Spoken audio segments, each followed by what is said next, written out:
What's up, guys? I hope you're doing well. Hamid Babali here, professional footballer, or former, I guess, professional footballer. I've been without a contract now for almost a year now, and that's kind of what we're going to talk about today. That's sort of the topic of this video.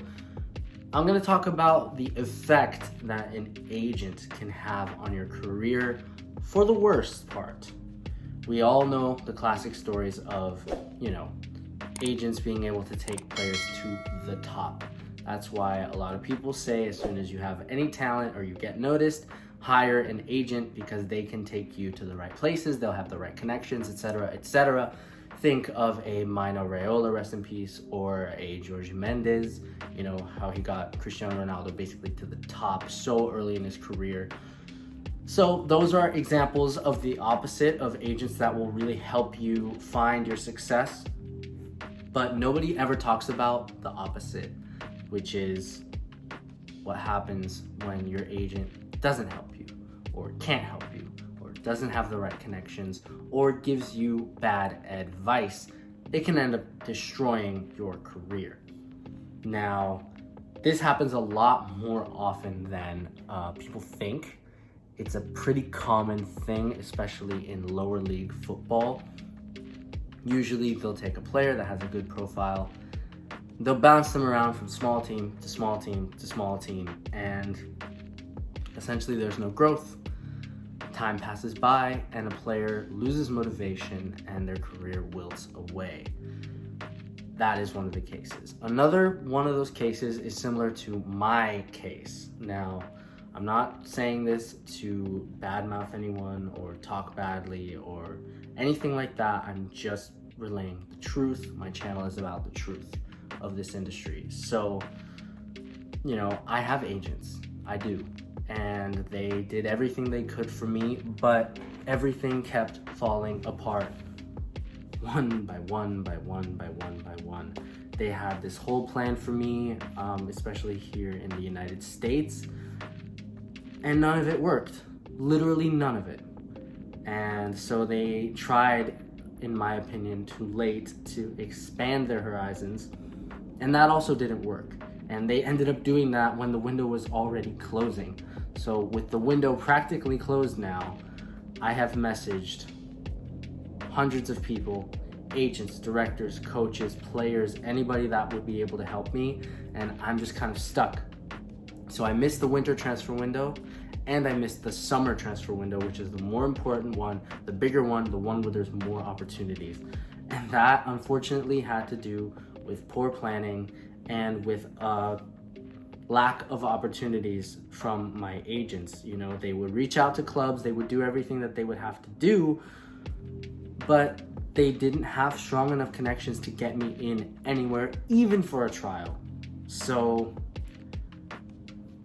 I'm sorry, but that's just the truth. I might, as you guys know, those of you who are new here, by the way, please make sure to subscribe, like the video if you like what the topic is on today's video. But anyways, that's the truth. For those of you who have been here for a while, you guys know that I might be retiring. I might be quitting because of this. This is how important getting the right people is, because it can make your career or break it. And it's broken my career. It's completely broken me. It's broken my spirit.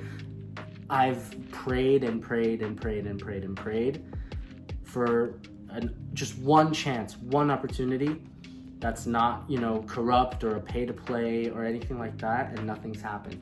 And so I've got two options: either pay my way in somewhere and be corrupt and be known forever as the guy that paid his way in, or quit.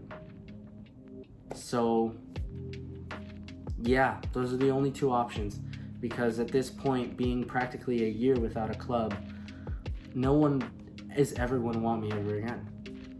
And take this warning, footballers, take this warning that you have to get the right people. If you get the wrong people around you, they will, even if they do their best, they have kind hearts, they're wonderful, they will ruin your career. Look at Look at Alexander Isak, for example. Best strikers in the Premier League and in the world. And look at the saga he's going through right now during this transfer window. Newcastle United. If I were Newcastle United, I'd keep him on the reserves. I'd leave him rotting there for 3 years because of the drama that he's caused. Liverpool, it's not even a guarantee that they're going to make a bid for him. And if they do, it's not a guarantee that Newcastle is going to accept it. And I can almost guarantee you that this whole thing came about because his agent probably gave him bad advice. He probably gave him the advice of fuss up in training, don't go to training, skip training, become a problem so that Newcastle United is forced to release you. They're forced to sell you, and they're forced to sell you for a price that Liverpool will be willing to pay. Clearly, terrible, terrible advice. Because, listen, even if Alexander Isak gets that transfer, if he gets that dream Liverpool move that he's always wanted, his name is forever, forever ruined. It is forever stained. He will always be known as a problem player that kicks off when things don't go his way. I know all the Geordies, that are, Geordies. I know all of them agree with me on this. Even if he ends up leaving, he will be forever considered a problem with any club that he goes to. Because look at the way Newcastle United treated him. Look at the way they treated him all throughout his time there. And this is what he ends up doing. And I promise you, it is 95% what the agent has given him in terms of advice. Don't show up to training. Become a problem. That way Newcastle United will give up on you. And you'll be able to go to Liverpool. And I'll be able to make my millions. That's what this agent was most likely thinking. I'm not trying to badmouth or speculate, but that is usually what happens in these types of scenarios. And now Alexander Isak's career is forever ruined, even if he gets the move.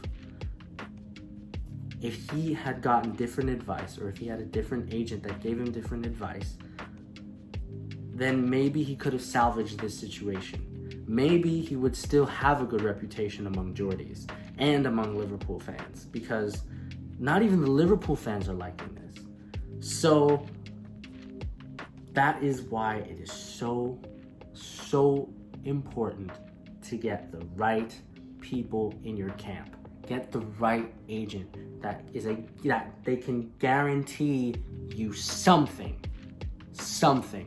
Because yes, while that's not always a guarantee with most agents, if you have a good enough profile, if you're talented enough, they should 98% of the time be able to get you something. If they can't get you anything at all, there is an enormous problem, and you need to look at the people that you have in your camp and you need to just get them out. That is the truth. If I were Alexander Isak, I would be doing that right now because my reputation has been ruined globally. And in terms of my career, I don't really have much of a choice, do I? I don't have much of a choice. I have to just train and pray that something works out. But I doubt it will, especially at this point in the window. At this point in the window, no one is looking. And I have to wait until January or for some form of a miracle to happen.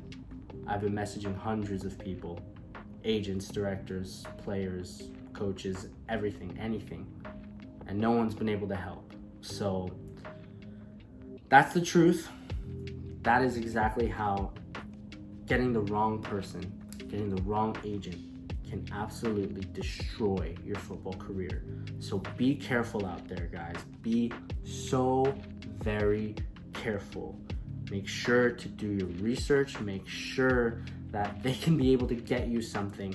Make sure you don't make your decisions too rash. That way you can save yourself a lot of trouble and you can save your career. Learn from my mistakes. Learn from Alexander Isak's mistakes. That way you guys can have a much more prosperous career. I hope you guys learned something from this video. And if you did, please give my video a thumbs up. Please like, please subscribe to the channel so that I can give you guys more content like this. And with that being said, I hope you're all doing super well. Thank you for watching. Peace.